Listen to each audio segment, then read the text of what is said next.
don't go to Geico.com, car insurance can be confusing. Like Swedish techno confusing. Bark, bark, meow, meow. Dance with me, purple cow. Bark, bark, meow, meow. Ooh, you lovely cow. Geico makes it easy. With 24/7 access, all you have to do is go to Geico.com and you could save money on car insurance. It just makes sense. Unlike, Dance with me, purple cow. I like your moves. When you don't go to Geico.com, car insurance can be hard. Like early 90s heavy metal hard. I'm yelling and screaming and I'm loud. Roar. Geico makes it easy. You can review and update your policy or report a claim on Geico.com or the Geico mobile app. Because shouldn't we all have a little less stress in our lives? I'm not even upset about anything.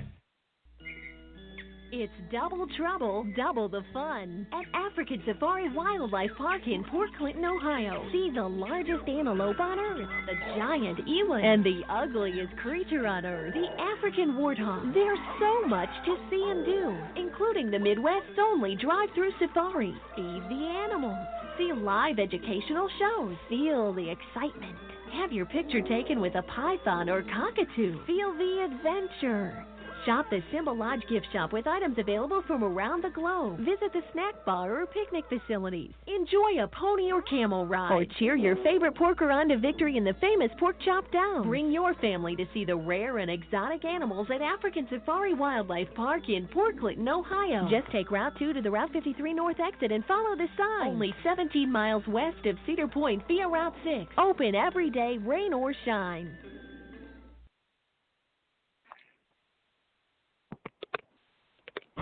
Here's to the straggly ones, the first ones.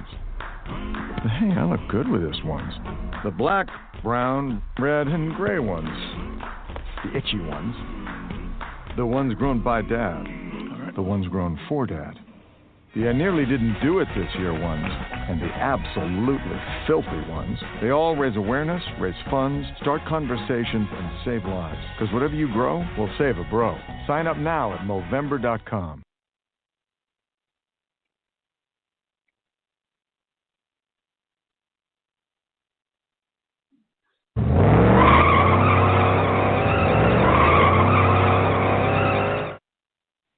Give me fuel, give me fire, give me that which I desire.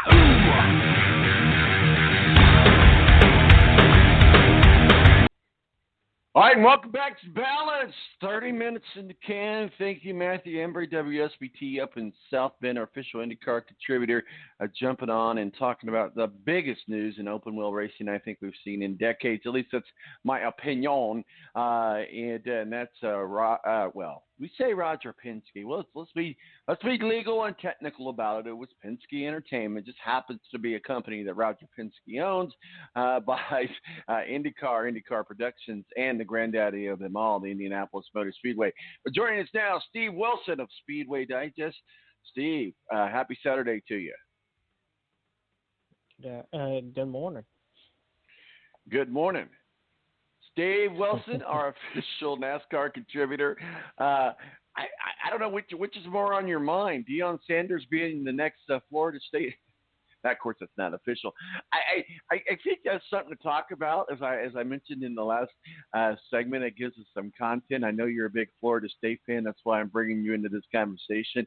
But what are your thoughts? Who does the fans want as the coach, next head coach of the Florida State Seminoles?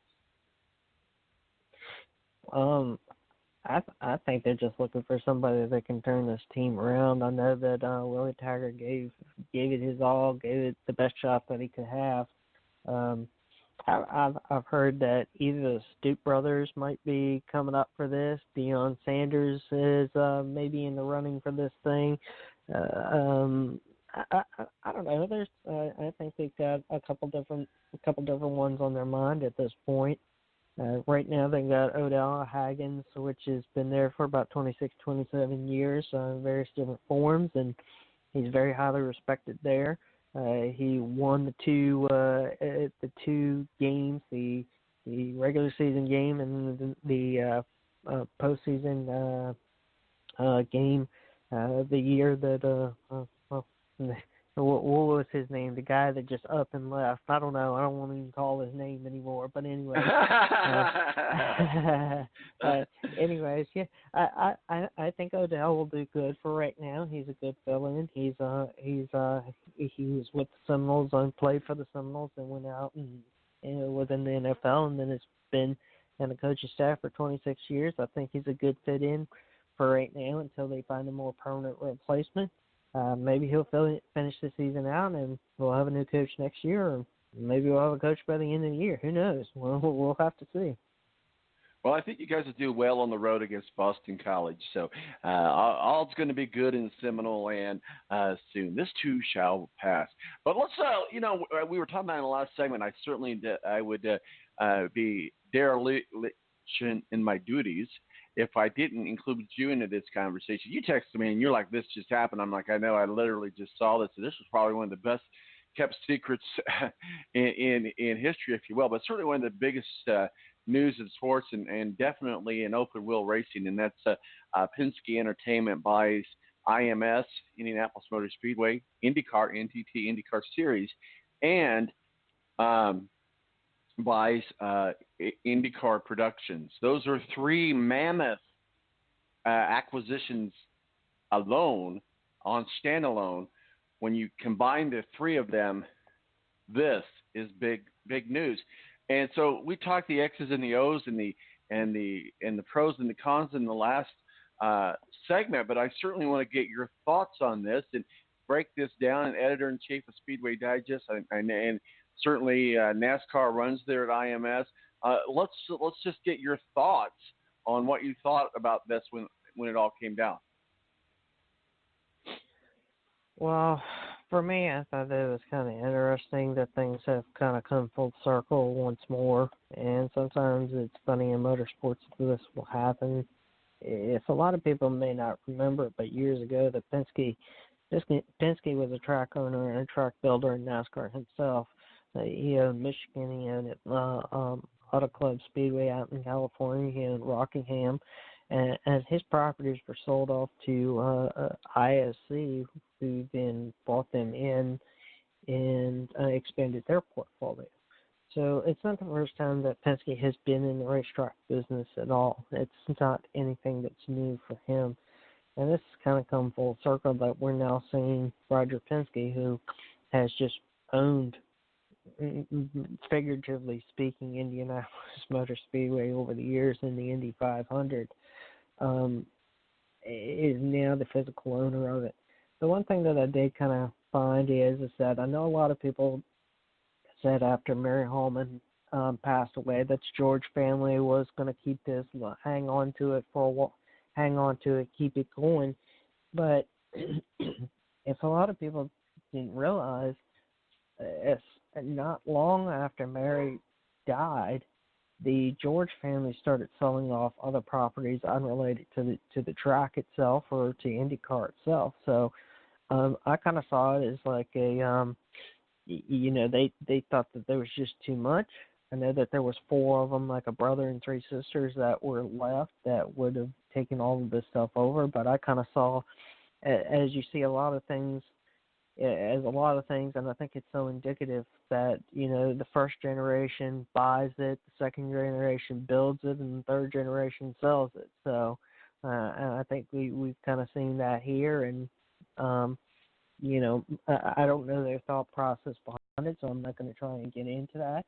But I did kind of see that when they started getting rid of Clabber Girl and they got rid of some of their other properties unrelated to the track and unrelated to the series itself, I just kind of saw it as a sign that maybe the George family's time in Indianapolis Motor Speedway and the IndyCar series is coming to a close. Now I know Tony may take on a minor role or minor ownership role into this new formation of the Penske group, the Penske Corporation that will bring all this stuff in.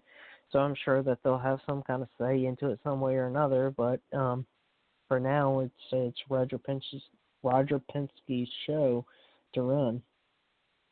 Well, I think there's a lot of stuff to break down here, but Penske's smart businessman. A lot of pros, a lot of cons. I think there's more pros than there are cons.